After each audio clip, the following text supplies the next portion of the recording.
যখন আমার নবী এই দুনিয়ায় পদার্পণ করলেন তখন পাথর পর্যন্ত কালিমা পড়ে মুসলমান হয়ে গেল। প্রিয় দর্শকবৃন্দ, হজরত আমিনা রাজিয়াল্লাহু তাআলা আনহা বলেন, যখন আমার সন্তান আমার পেটে ছিল তখন আমি খুবই অদ্ভুত অদ্ভুত জিনিস দেখতাম। যদি আমি বাড়ির বাইরে যেতাম তবে একটা মেঘের ছায়া আমার ওপর এসে পড়ত আর আমি মোটেও রোদ অনুভব করতাম না। যদি আমি পানি আনতে জমজমের কুয়ার দিকে যেতাম তবে পথের গাছগুলো তাদের ডালপালা আমার সামনে ঝুঁকিয়ে দিত, যেন তারা আমাকে সালাম করছে। আমি অবাক হতাম যে এসব শুধু আমার সাথেই কেন হচ্ছে। যখন আমি জমজমের কুয়ার কাছে পৌঁছতাম তখন নিচের পানি নিজের থেকেই ওপরে উঠে আসত এবং একেবারে কুয়ার মুখ পর্যন্ত ভরে যেত। তারপর আমি নিজের হাতে বালতি ধরে পানি তুলে নিতাম। মক্কার মহিলারা আমাকে কুয়ার কাছে আটকে দিত এবং যেতে দিত না। তারা বলতো, হে আমিনা, তুমি আরেকটু এখানে দাঁড়াও, নইলে তুমি চলে গেলে পানি আবার নিচে নেমে যাবে আর আমাদের পানি তুলতে খুব কষ্ট হবে। এভাবেই হজরত আমিনা রাজিয়াল্লাহু তাআলা আনহা বলেন, আমি শুনতাম যে যখন কোনো সন্তান পেটে থাকে তখন মায়ের অনেক কষ্ট সহ্য করতে হয়। কখনো হাত পায়ে ব্যথা, কখনো মাথা ব্যথা, কখনো বমি, কখনো জ্বর আর কখনো বিরক্তি। এসব কথা শুনে আমি ভাবতাম, আজব ব্যাপার, আমার তো পুরো 9 মাসে কোনো কষ্টই হয়নি। এমনকি যতদিন আমার সন্তান আমার পেটে ছিল আমার মাথা ব্যথাও হয়নি। হজরত আমিনাকে অদ্ভুত অদ্ভুত স্বপ্নও দেখা দিত। তিনি বলেন, যখন আমি রাতে ঘুমাতাম তখন আমি স্বপ্নে দেখতাম যে আমার শরীরের ভেতর থেকে একটা নূর বের হলো আর তা পুরো দুনিয়াকে আলোকিত করে দিল।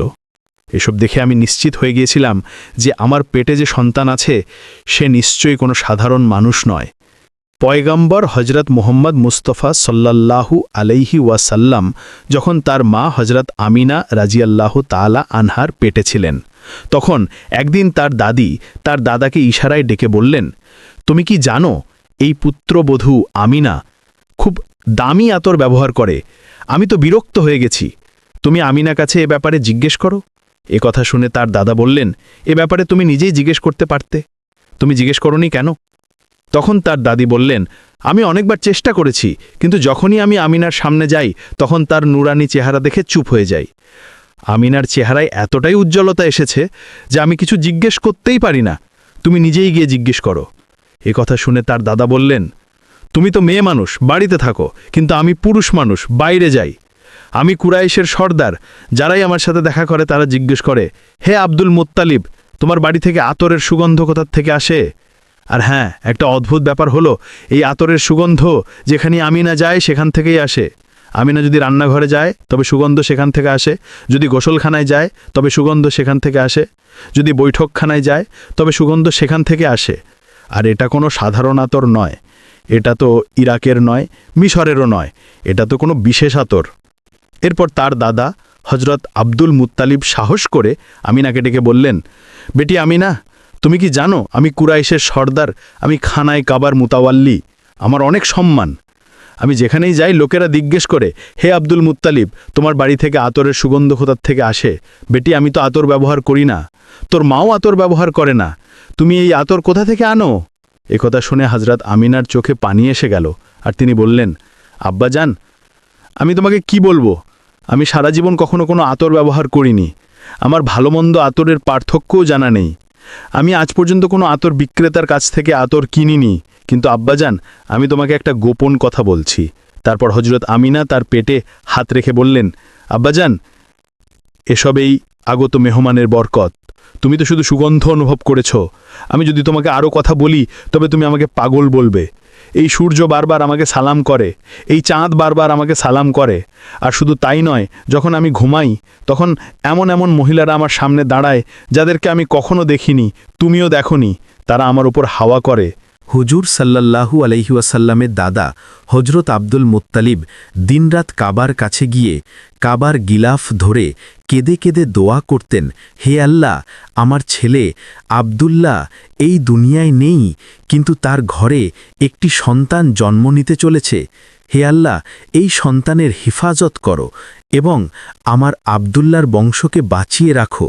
হুজুর সাল্লাল্লাহু আলাইহি ওয়াসাল্লামের সব চাচা এই অপেক্ষায় ছিলেন যে তাদের ভাই আব্দুল্লাহর ঘরে সন্তান কবে জন্ম নেবে।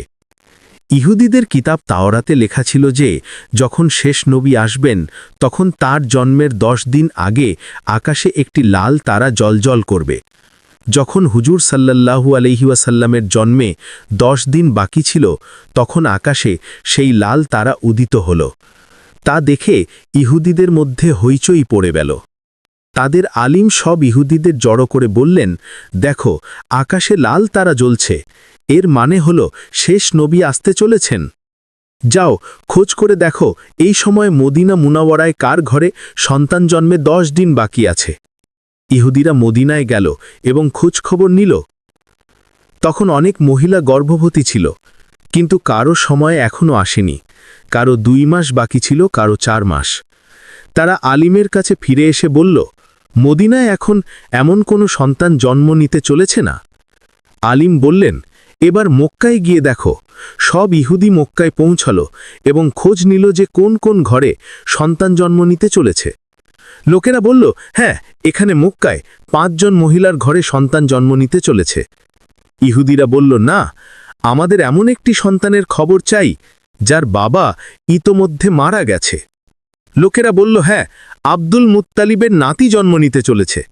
এই সন্তানের বাবা আব্দুল্লাহ কয়েক মাস আগেই দুনিয়া থেকে চলে গেছেন। এ কথা শুনে ইহুদিদের চিৎকার বেরিয়ে গেল। তারা কাঁদতে কাঁদতে তাদের আলিমের কাছে পৌঁছে বলল, হায় আফসোস, আজ নবুয়ত ইহুদিদের হাত থেকে বেরিয়ে মক্কাবাসীদের হাতে চলে গেল।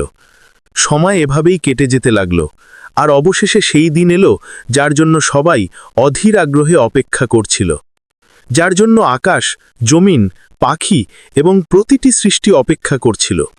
আর তখন সেই মুহূর্ত এলো, আজ সেই সন্তানের জন্ম হলো যার জন্য পুরো দুনিয়া সৃষ্টি করা হয়েছিল। যদি তিনি না হতেন তবে হয়তো এই দুনিয়াও সৃষ্টি হতো না। আজ সেই সন্তানের জন্ম হলো যার জন্য চাঁদ 2 টুকরো করে দেওয়া হয়েছিল। আজ সেই সন্তানের জন্ম হলো যার জন্য সূর্যকে তার জায়গায় থামিয়ে দেওয়া হয়েছিল। আল্লাহ হুকুম দিয়েছিলেন, হে সূর্য, এখনো অস্ত যাস না, কারণ আমার হাবিব মুহাম্মদ সাল্লাল্লাহু আলাইহি ওয়াসাল্লাম এখনো আসরের নামাজ আদায় করেননি। আজ সেই সন্তানের জন্ম হলো যার কাছে পুরো জীবনে জিব্রাইল আলাইহিস সালাম 26,000 বার তশরিফ এনেছিলেন। রাত গভীর হয়ে গিয়েছিল। হজরত আমেনা রাজিয়াল্লাহু তাআলা আনহার পেটে হালকা ব্যথা শুরু হলো। তিনি অনুভব করলেন, হয়তো আজ আমার সন্তানের জন্ম হতে চলেছে। তিনি হজরত আব্দুল মুত্তালিবকে এই খবর দিলেন। হজরত আব্দুল মুত্তালিব মহল্লার ধাত্রী হজরত শিফাকে ডেকে বললেন, আজ রাতে তুমি আমেনার সাথেই থাকো, কারণ আমার ছেলে আব্দুল্লার ঘরে সন্তান জন্ম নিতে চলেছে। রাত ধীরে ধীরে কেটে যাচ্ছিল, চাঁদ নীরবে মেঘের মধ্যে লুকিয়ে গিয়েছিল। হজরত আমেনা বলেন, যে রাতে আমার ঘরে সন্তানের জন্ম হলো সে সময় দারিদ্র্য এমন ছিল যে প্রদীপে তেল জ্বালানোর টাকাও ছিল না। এই সেই দারিদ্র্যের রাত ছিল যে রাতে আমাদের আকা সাল্লাল্লাহু আলাইহি ওয়াসাল্লাম এই দুনিয়ায় তশরিফ আনলেন। সে রাতে হজরত আব্দুল মুত্তালিব এবং তার সব ছেলে বাড়ির বাইরে বসেছিলেন। তারা ভাবছিলেন, যদি আব্দুল্লাহর স্ত্রীর সাথে কোনো দুর্ঘটনা ঘটে তবে আমরা তৎক্ষণাৎ চিকিৎসার ব্যবস্থা করব। পুরো রাত কেউ ঘুমোয়নি। রাত গড়িয়ে যাচ্ছিল, চাঁদ নীরবে ডুবে গিয়েছিল। চারদিকে শুধু অন্ধকার আর অন্ধকার। বাড়ির ভেতরেও অন্ধকার, বাড়ির বাইরেও অন্ধকার। সেহরির সময় হয়ে গিয়েছিল। হঠাৎ হজরত আমেনার পেটে তীব্র ব্যথা শুরু হলো, আর তিনি বুঝলেন যে এখন জন্মের সময় এসে গেছে। তিনি ধাত্রী শিফাকে ডেকে বললেন, আমার ব্যথা হচ্ছে। জন্মের সময় 1 ঘন্টা কেটে গেল, আর তারপর ভোর হওয়ার কিছু আগে আমাদের প্রিয় আকা সাল্লাল্লাহু আলাইহি ওয়াসাল্লাম এই দুনিয়ায় তশরিফ আনলেন। হুজুর সাল্লাল্লাহু আলাইহি ওয়াসাল্লামের জন্মের সময় 3টি অদ্ভুত নিশানা প্রকাশ পেল, যা দেখে ধাত্রী শিফাও অবাক হয়ে গেলেন। প্রথম জিনিস, যখন একটি শিশু জন্মায় তখন তার নাভি মায়ের নাড়ির সাথে সংযুক্ত থাকে, কিন্তু আমাদের হুজুর সাল্লাল্লাহু আলাইহি ওয়াসাল্লামের নাভি মায়ের নাড়ি থেকে পুরোপুরি আলাদা ছিল। দ্বিতীয় জিনিস, যখন একটি শিশু জন্মায় তখন তার সাথে অনেক ময়লা বের হয়, কিন্তু আমাদের আকা সাল্লাল্লাহু আলাইহি ওয়াসাল্লাম যখন জন্মালেন তখন তার সাথে 1 ফোঁটা ময়লাও বের হলো না। তৃতীয় জিনিস, যখন একটি ছেলে সন্তান জন্মায় তখন তার খতনা করা থাকে না, কিন্তু আমাদের প্রিয় আকা সাল্লাল্লাহু আলাইহি ওয়াসাল্লামের খতনা মায়ের পেটের ভেতরেই হয়ে গিয়েছিল। দুনিয়ায় তার খতনা করা হয়নি। এই 3টি জিনিস দেখে ধাত্রী শিফা ভয় পেয়ে গেলেন এবং হজরত আমিনা রাজিয়াল্লাহু তাআলা আনহার কাছে বললেন, হে আমিনা, আমি আমার সারা জীবনে এমন শিশু দেখিনি। তারপর হজরত সিফা হুজুর সাল্লাল্লাহু আলাইহি ওয়াসাল্লামকে কোলে নিয়ে একপাশে মাটিতে শুইয়ে দিলেন। যেই তিনি শুইয়ে দিলেন, হুজুর নবী করিম সাল্লাল্লাহু আলাইহি ওয়াসাল্লাম হঠাৎ পাশ ফিরে হাঁটু গেড়ে সোজা সিজদায় চলে গেলেন। এটা দেখে হজরত আমিনা রাজিয়াল্লাহু তাআলা আনহার অবাক হওয়ার কোনো সীমা ছিল না। হুজুর নবী করিম সাল্লাল্লাহু আলাইহি ওয়াসাল্লাম পুরো 15 মিনিট সিজদায় ছিলেন। তারপর তিনি মাথা তুলে আকাশের দিকে আঙ্গুল দিয়ে ইশারা করলেন এবং পুরো দুনিয়াকে জানিয়ে দিলেন, হে মানুষ, এই দুনিয়া সৃষ্টি করেছেন শুধুমাত্র আল্লাহ। হজরত আমিনা রাজিয়াল্লাহু তাআলা আনহা বলেন, যখন আমি আমার সন্তানকে কোলে নিলাম তখন হঠাৎ দেখলাম যে আকাশের তারাগুলো মাটির কাছাকাছি হয়ে আসছে। তারপর হঠাৎ একটা মেঘের ছায়া আমার ঘরের ভেতরে এলো, আর আমার কোল থেকে আমার সন্তান সেই মেঘের ছায়ার মধ্যে অদৃশ্য হয়ে গেল। সেই মেঘের ভেতর থেকে একটা আওয়াজ এলো, হে জিব্রাইল আলাইহিসসালাম, এই শিশুকে পুরো দুনিয়ার চক্কর লাগাও, তাকে সব নবীর গুণাবলী দাও, তাকে ইউসুফের সৌন্দর্য দাও, আয়ুবের ধৈর্য দাও, ইব্রাহিমের বন্ধুত্ব দাও এবং দাউদের মিষ্টি কণ্ঠ দাও। হজরত আমিনা রাজিয়াল্লাহু তাআলা আনহা বলেন, কিছুক্ষণ পর সেই মেঘের ছায়া সরে গেল, আর আমি দেখলাম আমার সন্তান আবার আমার কোলে শুয়ে আছে। ভোর হতে চলেছিল। তখন ধাত্রী শিফা বাইরে বেরিয়ে হুজুর সাল্লাল্লাহু আলাইহি ওয়াসাল্লামের দাদা হজরত আব্দুল মুত্তালিবকে সুখবর দিতে গেলেন। তিনি বললেন, হে আব্দুল মুত্তালিব, তোমাকে নাতি মোবারক হোক। এ কথা শুনে সারা রাত জেগে থাকা আব্দুল মুত্তালিবের হুঁশ উড়ে গেল। তিনি এতটাই অবাক হয়েছিলেন যে আমিনার ঘরে এত সুন্দর একটি শিশু জন্ম নিয়েছে। সব চাচাও তাদের ভাতিজাকে দেখে খুব খুশি হলেন। এমনকি যখন আবু লাহাবের দাসী চুয়াইবা গিয়ে আমি লাহাবকে এই সুখবর শোনাল, হে আবু লাহাব, তোমাকে ভাতিজা মুবারক হোক, তখন এ কথা শুনে আবু লাহাব এতটাই খুশি হল যে সে তার দাসী সোয়াইবাকে বলল, যা, আমি আমার ভাতিজার খুশিতে তোকে আজাদ করে দিলাম। হজরত আব্দুল মুত্তালিব খুব বৃদ্ধ হয়ে গিয়েছিলেন, কিন্তু খুশি এতটাই ছিল যে তিনি তার নাতিকে কোলে নিয়ে কাবার দিকে দৌড়ে চললেন। মক্কার সব মানুষও খুশিতে নাড়া দিতে লাগল। কিন্তু আব্দুল মুত্তালিব কি জানতেন যে তার এই নাতি সেই মানুষ যার জন্য আল্লাহ পুরো দুনিয়া সৃষ্টি করেছেন? তার নাতি এত বড় মানুষ যে আল্লাহ মিরাজের রাতে তাকে মাটি থেকে তুলে সপ্তম আকাশে নিজের সামনে বসিয়েছিলেন এবং তার সাথে কথা বলেছিলেন। এই সেই নাতি যাকে যদি মন খারাপ অবস্থায় দেখা যায় এবং তার চোখে পানি চলে আসে, তবে আকাশে হইচই পড়ে যায়। হজরত আব্দুল মুত্তালিব কাবার গিলাফ ধরে তার নাতির জন্য দোয়া করলেন এবং তার নাম রাখলেন মুহাম্মদ। মুহাম্মাদের মানে হল সেই মানুষ যার খুব বেশি প্রশংসা করা হয়। এই নাম শুনে মক্কার লোকেরা বলতে লাগল, হে আব্দুল মুত্তালিব, তুমি তোমার নাতির এমন অদ্ভুত নাম রেখেছ, আমরা তো আজ পর্যন্ত এমন নাম শুনিনি। কিন্তু আব্দুল মুত্তালিব কি জানতেন যে এই শিশুই একদিন এত শান পাবে যে মানুষ তার পেছনে চলবে? একবার হুজুর আকরাম সাল্লাল্লাহু আলাইহি ওয়াসাল্লাম মদিনায় তার সাহাবীদের সাথে বসেছিলেন। তখন তার চাচা হজরত আব্বাস রাজিয়াল্লাহু তাআলা আনহু বললেন, হে আল্লাহর রসুল, আমি ছোটবেলা থেকেই জানতাম যে তুমি বড় হয়ে একজন খুব বড় মানুষ হবে। হুজুর জিজ্ঞাসা করলেন, হে চাচা যান, তুমি কিভাবে জানলে? তখন হজরত আব্বাস রাজিয়াল্লাহু তাআলা আনহু বললেন, হে আল্লাহর রসুল, যখন তুমি মাত্র 2 মাসের ছিলে তখন এক রাতে তুমি দেখলাম তুমি খাটে একা শুয়ে কাঁদছ। আমি তোমাকে চুপ করানোর চেষ্টা করলাম, কিন্তু তুমি আমার দিকে তাকালে না, বরং হঠাৎ আকাশের দিকে তাকিয়ে হাসতে লাগলে। আমি অবাক হয়ে গেলাম। তারপর যখন আমিও আকাশের দিকে তাকালাম তখন আমার চোখ ছানা বড়া হয়ে গেল। আমি দেখলাম চাঁদ তোমার আঙুলের ইশারায় নাচছে। তুমি যেদিকে আঙুল নিয়ে যাও চাঁদ সেদিকেই চলে যায়। এই দৃশ্য দেখে আমি বুঝে গেলাম যে তুমি কোনো সাধারণ মানুষ নও। হুজুর বললেন, হ্যাঁ আমার চাচা যান, তুমি ঠিক বলেছ। ছোটবেলায় চাঁদ আমাকে গল্প শোনাতো, আমার সাথে খেলতো এবং আমাকে কাঁদতে দিত না। সুবহানাল্লাহ! এমন ছিলেন আমাদের নবী, যার ঘরে এত দারিদ্র্য ছিল যে তার মা তার এই ইয়াতিম সন্তানের জন্য একটা খেলনাও কিনতে পারতেন না। কিন্তু আল্লাহ চাঁদকে হুকুম দিয়েছিলেন, হে চাঁদ, তুই আমার মেহবুবের জন্য খেলনা হয়ে যা এবং তাকে কাঁদতে দিস না। যে দিন হুজুর সাল্লাল্লাহু আলাইহি ওয়াসাল্লামের জন্ম হল, সেদিন দুনিয়ার যত মূর্তি ছিল সব মুখ থুবড়ে মাটিতে পড়ে গেল। ইরানের বাদশার দরবারে একটি আগুন ছিল যা 1000 বছর ধরে অবিরাম জ্বলছিল। লোকেরা তার পূজা করত। কিন্তু হুজুর নবী করিম সাল্লাল্লাহু আলাইহি ওয়াসাল্লামের জন্মের সময় হঠাৎ সেই আগুন নিভে গেল। আর সেই বাদশা তার প্রাসাদে নিজের মুখের 14টি মূর্তি বানিয়ে রেখেছিল। কিন্তু হুজুর সাল্লাল্লাহু আলাইহি ওয়াসাল্লামের জন্মের সময় সেই সব মূর্তি মাটিতে পড়ে গেল। পরের দিন দুপুরে এক ইহুদি লোক তার জিনিসপত্র বিক্রি করতে মক্কা এসেছিল। সে আকাশের দিকে তাকিয়েছিল এবং তাকে সব নিশানা দেখা দিতে লাগল, যা শেষ নবীর জন্মের খবর দিচ্ছিল। সে মক্কাবাসীদের জিজ্ঞেস করল, আজ কারো ঘরে সন্তান জন্মেছে কি? লোকেরা বলল, হ্যাঁ, অমুক অমুক মহিলার ঘরে ছেলে হয়েছে। এ কথা শুনে সে ইহুদি বলল, না, আমাকে এমন একটি সন্তানের কথা বলো যার বাবা নেই।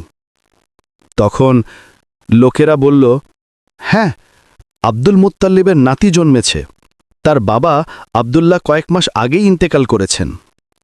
এ কথা শুনে ইহুদি বলল, আমাকে সেই শিশুকে দেখাও, আমি তাকে নিজের চোখে দেখতে চাই। তারপর সেই ইহুদি হযরত আমিনা রাদিয়াল্লাহু তাআলা আনহার বাড়িতে পৌঁছল। সে হুজুর সাল্লাল্লাহু আলাইহি ওয়াসাল্লামকে তার কোলে নিল। তারপর হঠাৎ সে শিশুকে উল্টিয়ে দেখল এবং হুজুর নবী করিম সাল্লাল্লাহু আলাইহি ওয়াসাল্লামের পিঠের দিকে দৃষ্টি দিল। তখন তার চিৎকার বেরিয়ে গেল, কারণ হুজুর নবী করিম সাল্লাল্লাহু আলাইহি ওয়াসাল্লামের পিঠে নবুয়তের মোহর লাগানো ছিল। যখন সে ইহুদি নবুয়তের এই মোহর দেখল, তখন সে কাঁদতে লাগল এবং বলতে লাগল, হায় আফসোস, আজ ইহুদিদের হাত থেকে নবুয়ত চলে গেল। এই হলেন আল্লাহর শেষ রাসূল।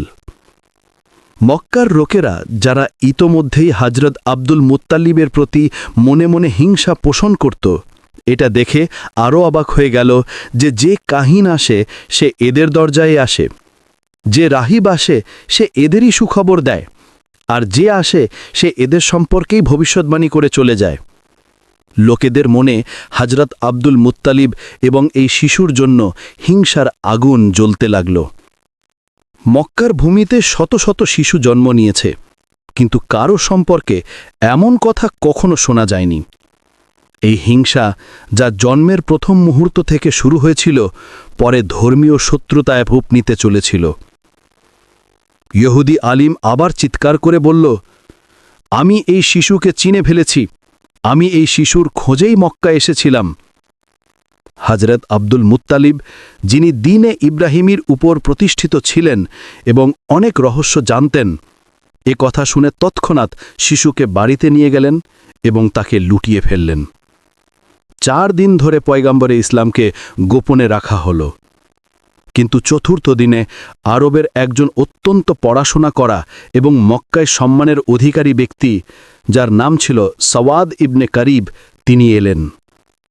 মক্কার লোকেরা, যারা ইতোমধ্যেই এই খবরে হিংসার আগুনে জ্বলছিল, তারা জানত যে সওয়াদ ইবনে কারিব মক্কায় অত্যন্ত সম্মানের অধিকারী। যদি তিনি এই শিশু সম্পর্কে কিছু বলেন বা কোনো ভবিষ্যৎবাণী করেন, তবে মক্কারবাসীদের হিংসা আরও বেড়ে যাবে। তাই হযরত আব্দুল মুত্তালিব কঠোর স্বরে বললেন, আমি এই মুহূর্তে আমার নাতিকে কোনো জনসমাবেশে আনতে পারব না। কিন্তু সওয়াদ ইবনে কারিবের অস্থিরতা বাড়ছিল। তিনি অনুরোধ করলেন, তাহলে অন্তত আমাকে সেই শিশুর কাছে পৌঁছে দাও। হযরত আব্দুল মুত্তালিব কিছুক্ষণ ভেবে বললেন, হ্যাঁ, এটা সম্ভব, তবে আমি আর তুমি ছাড়া আর কেউ উপস্থিত থাকবে না। এভাবে তোমার উদ্দেশ্যও পূরণ হবে এবং হিংসার বিষয়ে উঠবে না। তারপর তিনি তাকে সঙ্গে নিয়ে হযরত আমিনার বাড়িতে প্রবেশ করলেন। যেই তারা শিশুর কাছে পৌঁছলেন এবং শিশুর কাপড় সরালেন, তখনই এক অদ্ভুত নূর পুরো ঘরে ছড়িয়ে পড়ল। সওয়াদ ইবনে কারিব, যিনি পড়াশোনা করা এবং জ্ঞানী ব্যক্তি ছিলেন, তিনি বুঝে গেলেন যে এটাই সে নিশানা যার কথা কিতাবে লেখা আছে, শেষ জমানার ইশারা। তিনি বাধ্য হয়ে ঝুঁকে পড়লেন এবং সেই শিশুর পায়ে চুম্বন দিলেন। তারপর হযরত আব্দুল মুত্তালিবের দিকে তাকিয়ে বললেন, আপনি সাক্ষী থাকুন, আমি এই শিশুর উপর এখনই ঈমান আনছি। আমি জানি যখন এই শিশু রিসালাতের ঘোষণা করবে, ততক্ষণ পর্যন্ত আমি বেঁচে থাকব না। কিন্তু আমি আজই সাক্ষ্য দিচ্ছি যে এই হলেন আল্লাহর শেষ রসূল। এভাবে বানু হাশিমের পরিবারের বাইরে পয়গম্বরে ইসলামের জন্মের পর প্রথম ঈমান আনা ব্যক্তি হলেন সওয়াদ ইবনে কারিব। এই ঘটনা হুজুর আকরাম সাল্লাল্লাহু আলাইহি ওয়াসাল্লামের জন্মের চতুর্থ দিনের। তারপর সপ্তম দিনে হযরত আব্দুল মুত্তালিব তার নাতির আকিকা করলেন এবং পুরো মক্কার লোকদের আকিকার দাওয়াতে ডাকলেন। কিন্তু তখন থেকেই কিছু লোক হযরত আব্দুল মুত্তালিবের শত্রু হয়ে গিয়েছিল এবং মনে মনে ভাবছিল যে যদি এই শিশু বড় হয়ে নবুয়তের ঘোষণা করে তবে আমাদের জন্য শুধু ধ্বংসই ধ্বংস। এই পরিস্থিতিতে রাব্বে কারিমের মাসিয়াত এই ছিল যে পয়গাম্বরে ইসলামকে কিছুকালের জন্য মক্কার ভূমি থেকে অদৃশ্য রাখা হলো, যাতে তার শত্রুরা তাকে খুঁজতে এসেও ব্যর্থ হয়ে ফিরে যেতে পারে। কিন্তু অন্যদিকে শত্রুদের দল ক্রমাগত হুজুর আকরাম সাল্লাল্লাহু আলাইহি ওয়াসাল্লামের খোঁজে লেগেছিল। হযরত আব্দুল মুত্তালিব, যিনি দ্বীনে ইব্রাহিমের উপর প্রতিষ্ঠিত ছিলেন এবং তার পিতা হযরত হাশিমের কাছ থেকে নবুয়তের কিছু রহস্য জানতেন, তিনি জানতেন যে এই শিশুর শত্রু অনেক হবে, তাই তাকে যে কোনো মূল্যে এই শিশুর হিফাজত করতে হবে। এই কারণেই হযরত আব্দুল মুত্তালিব পয়গম্বরে ইসলামকে মক্কা থেকে অন্য কোথাও সরিয়ে নিতে চাইলেন, বিশেষ করে যখন তিনি জানলেন যে প্রায়ই ইহুদিদের কাফেলা মক্কায় এসে পরিস্থিতি পর্যবেক্ষণ করে চলে যায়। এখন প্রশ্ন ওঠে, ইহুদিরা বারবার কেন আসছিল? এর উত্তর হল, অনেক আগে থেকেই ইহুদিরা পয়গম্বর ইসলামের জন্ম বন্ধ করার চিন্তায় ছিল। আবদে মুনাফের ওপর হামলা হয়েছিল, হযরত হাশিমের ওপর হামলা হয়েছিল, হযরত আব্দুল মুত্তালিবের ওপর হামলা হয়েছিল এবং এমনকি হযরত আব্দুল্লাহর ওপরও হামলা হয়েছিল। রিবায়াতে আছে যে যখন হযরত আব্দুল্লাহর যৌবনের সময় এলো, তখন ইহুদিদের সমস্ত ষড়যন্ত্রের কেন্দ্র ছিল যে কোনোভাবে তাকে হত্যা করা হোক, যাতে রসুলের জন্ম বন্ধ হয়ে যায়। ইহুদিরা চিনে ফেলেছিল যে হযরত আব্দুল্লাহই পয়গম্বর ইসলামের পিতা। হযরত আব্দুল্লাহর বিয়ে হযরত আমিনার সাথে হয়ে গেল। এখন বিয়ের পর ইহুদিরা আরও বেশি চিন্তিত হয়ে পড়ল যে এখন কি করা যায়। যে কোনোভাবে জন্মের ধারা বন্ধ করতে হবে। সৌভাগ্যক্রমে তাদের একটা সুযোগ এসে গেল। হযরত আব্দুল্লাহ কোনো কাজের সূত্রে মদিনায় গিয়েছিলেন, আর মদিনা ছিল ইহুদিদের ঘাঁটি। রিওয়ায়াত অনুযায়ী মদিনায় হযরত আব্দুল্লাহর উপর হামলা করা হলো এবং তাকে শহীদ করে দেয়া হলো। এখন ইহুদিদের একটা নিশ্চয়তা হলো যে পয়গম্বর ইসলামের পিতা তো শহীদ হয়ে গেছেন। শুধু একটা বিষয় নিশ্চিত করা বাকি ছিল যে হযরত আব্দুল্লাহর ঘরে কোনো সন্তান আছে কিনা। যদি জানা যায় যে তিনি সন্তানহীন ছিলেন, তবে নিশ্চিন্ত ঘরে ফিরে যাবে। কিন্তু যদি জানা যায় যে তার ঘরে কোনো সন্তান আছে, তবে তার হত্যার ব্যবস্থা করতে হবে। এই চিন্তা নিয়েই ইহুদিদের একটি দল বিশেষভাবে এই কাজের জন্য মদিনা থেকে মক্কায় এলো। সেখানে গিয়ে তারা তদন্ত করল এবং যখন জানল যে হযরত আব্দুল্লাহর ইন্তেকাল হয়ে গেছে এবং তার ঘরে কোনো সন্তান নেই, তখন তারা নিশ্চিন্তে দীর্ঘশ্বাস ফেলল। তারপর বেশ আরামে মদিনায় ফিরে গেল।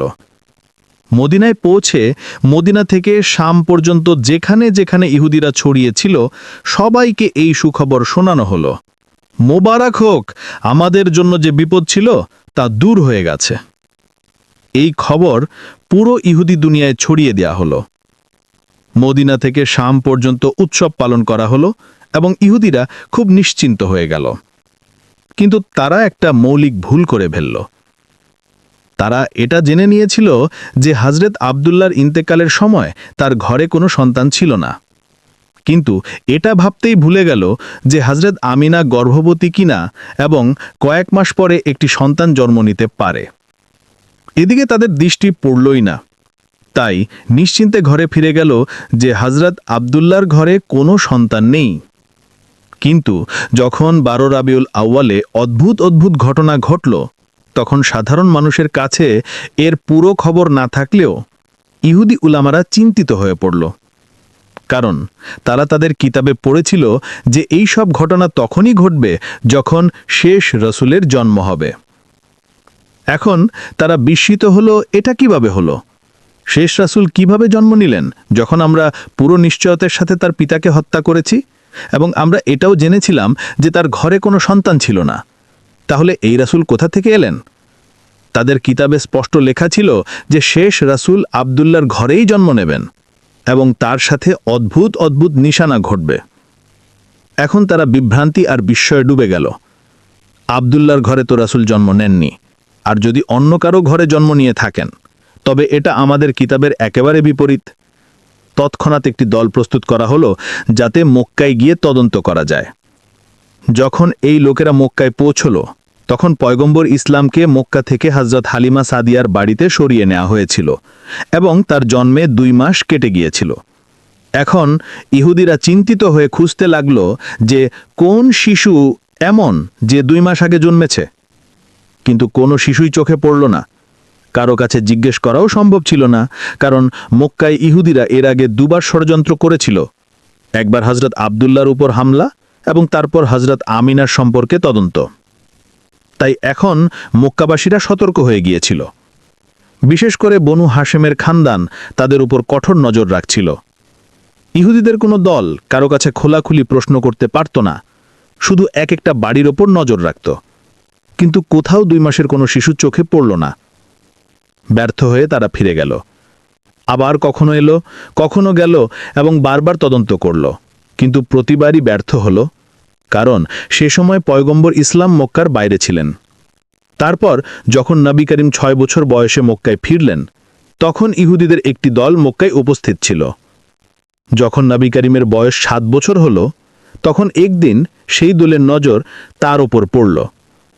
যেই তাদের নজর এই নিষ্পাপ শিশুর উপর পড়ল, তারা বিস্ময়ে হতভাগ হয়ে গেল। এই শিশুর চলার ধরন, কথা বলার ধরন ঠিক তাই ছিল যা তৌরাতে শেষ নবীর বৈশিষ্ট্য হিসেবে লেখা ছিল। আর সবচেয়ে বিস্ময়কর ব্যাপার ছিল যে এই শিশুর মাথার ওপর সবসময় একটি মেঘের টুকরো ছায়া ফেলে থাকত। ইহুদি আলেম কথাবার্তা শুরু করলেন এবং তৌরাতের কিতাব অনুযায়ী বললেন শেষ নবীর বয়স এই সময় 7 বছর হওয়া উচিত। তারপর নিজেদের মধ্যে ঠিক করল যে যদি এই শিশুই সত্যি শেষ নবী হয়, তবে আমাদের তাকে এই দুনিয়া থেকে সরিয়ে দিতে হবে। তারা তদন্ত করল এবং জানল যে ইহুদিদের একটি দল মক্কায় এসেছিল। তাদের নজর যেই এই যুবকের উপর পড়ল, তারা হতভাগ হয়ে গেল। এই যুবক, যিনি তার দাদা এবং চাচার সাথে হাঁটছিলেন, তার চলার ধরন, কথা বলার ধরন ঠিকটাই ছিল যা তৌরাতে শেষ রাসূলের জন্য লেখা ছিল। তার মাথার উপর মেঘ ছায়া ফেলে থাকত। তিনি যে গাছের কাছ দিয়ে যেতেন তার ডাল ঝুঁকে পড়ত, যে পাথরের কাছে যেতেন পাথর কালিমা পড়তে শুরু করত। আর তিনি যেদিকে যেতেন পথে যদি কোনো বাধা থাকত, তবে তা নিজে থেকেই সরে যেত।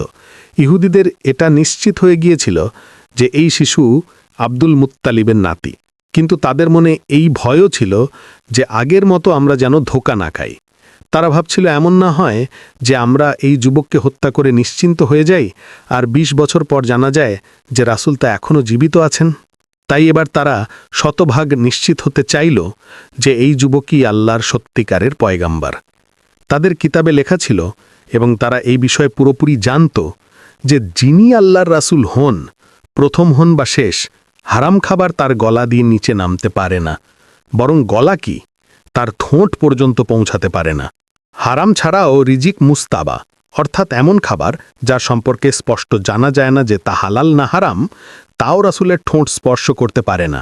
তাই তারা একটি অদ্ভুত পরিকল্পনা করল। মক্কায় একজন বিধবা মহিলা থাকত যার নাম ছিল জুবাইদা। সে একটি ছোট মুরগির ফার্ম তৈরি করেছিল এবং মুরগির ডিম বিক্রি করে জীবিকা নির্বাহ করত। যে মুরগির ডিম দিতে পারত না, তাকে সে জবাই করার জন্য বিক্রি করে দিত। ইহুদিরা ভাবল এটা এমন একটি পরীক্ষা যার মাধ্যমে আমরা পুরোপুরি নিশ্চিত হয়ে যাব। রাতের বেলা তারা জুবাইদার বাড়িতে চুরি করে কিছু মুরগি চুরি করে আনল। এখন যে মুরগিগুলো চুরির উদ্দেশ্যে নেওয়া হলো তা তো হারাম রিজিক হয়ে গেল, আর যেগুলো সম্পর্কে তারা ভাবল যে পরে এর দাম পরিশোধ করে দেবে, তা মুস্তাবা রিজিক হলো।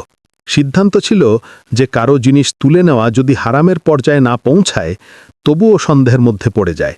পরের দিন ইহুদিরা হযরত আব্দুল মুত্তালিবের কাছে গিয়ে তাকে দাওয়াত দিল যে আমরা তোমার গোত্রের জন্য দাওয়াত দিতে চাই, আমাদের এই সম্মান দাও। ইহুদিদের আসল উদ্দেশ্য ছিল পয়গম্বর ইসলামের পরীক্ষা নেওয়া। তাই তারা হযরত আব্দুল মুত্তালিবকে বলল, তুমি একা দাওয়াতে আসবে না, বরং বনু হাশিমের সব পুরুষ আসবে এবং বিশেষ করে তোমার সব ছেলে এবং নাতি অবশ্যই আসবে। হযরত আব্দুল মুত্তালিব মুচকি হেসে বললেন, তুমি না বললেও আমার শর্ত এটাই হতো, কারণ আমি আমার নাতি ছাড়া কোনো দাওয়াতে অংশ নেই না। ইহুদিদের তো মনে মনে মনের আশা পূরণ হয়ে গেল। তারপর খাবারের আয়োজন করা হলো। তারা মনে মনে আগেই ঠিক করে রেখেছিল যে এই মাংস এবং মুরগি হারাম আর এই অংশ মুস্তাবা। দাওয়াতে ইহুদিরা হযরত আব্দুল মুত্তালিবকে বলল, হে মক্কার সর্দার, এই দাওয়াত তোমার সম্মানে, খাবার শুরু করো। হজরত আব্দুল মুত্তালিব বললেন, না, যতক্ষণ আমার নাতি খাওয়া শুরু না করবে আমরা কেউ খাব না।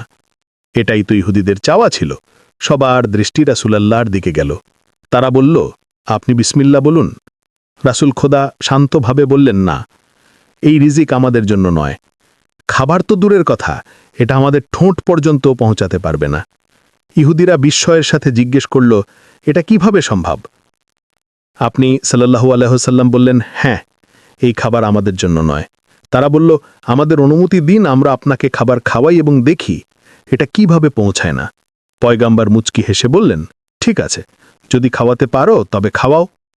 এখন যখন ইহুদিরা রুটি এবং মাংস দিয়ে একটি লোকমা তৈরি করে হুজুরের দিকে এগিয়ে দিল, কিন্তু অদ্ভুত ব্যাপার হলো, যেই লোকমাটি হুজুরের ঠোঁটের কাছে পৌঁছল, তখন মনে হলো কেউ যেন জোর করে তাদের হাত খুলে দিল, আর লোকমাটি দস্তরখানের ওপর পড়ে গেল। একবার, দুবার, এমনকি 10 বার চেষ্টা করা হলো, কিন্তু লোকমাটি হুজুরের ঠোঁটে লাগলই না। কাছে পৌঁছত, কিন্তু হাত নিজে থেকে খুলে যেত এবং নিচে পড়ে যেত। ইহুদিরা বাইরে থেকে চিন্তিত দেখালেও মনে মনে খুশি ছিল যে অর্ধেক নিশানা তো পূরণ হয়ে গেল।